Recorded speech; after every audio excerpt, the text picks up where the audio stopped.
You ever see someone make the dumbest mistake of their life? Right in front of your eyes. Because that's exactly what happened when an HOA security guard pulled a gun on my daughter without knowing she's a federal tactical commander. So here's how it went. I had just moved into this neighborhood thinking it'd be quiet, but like every HOA story, it turned into a nightmare fast. My daughter came over to help me settle in, and she parked her SUV in front of my driveway, not blocking anyone but apparently the self-appointed chief of HOA security didn't like it. This guy strutted around in a fake uniform with a badge he probably bought online. He barked at us about HOA rules like he owned the whole block, but when my daughter calmly told him she wasn't breaking any law, he escalated out of nowhere. He unclipped a pistol from his belt and pointed it at her right there in broad daylight. Neighbors gasped, phones came out recording, and I froze. But my daughter, didn't she slowly raised her hand, smiled, and said the words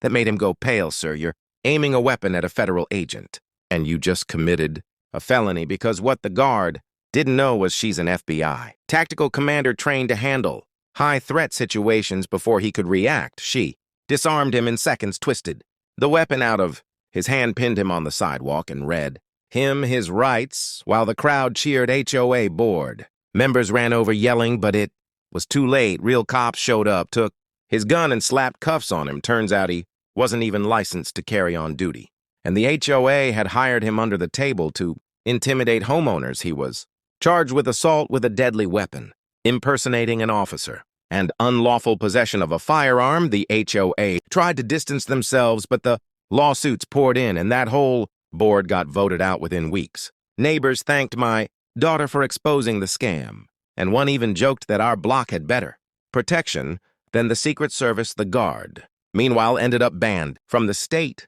never to work security again, and I'll never forget the look on his face as he realized he'd pulled a gun on the exact wrong woman. So yeah, next time someone flexes fake power, just remember sometimes the person you're bullying is 10 levels above you. And if you loved this wild revenge story, hit that subscribe button right now, because the next HOA tale I've got makes this one look tame.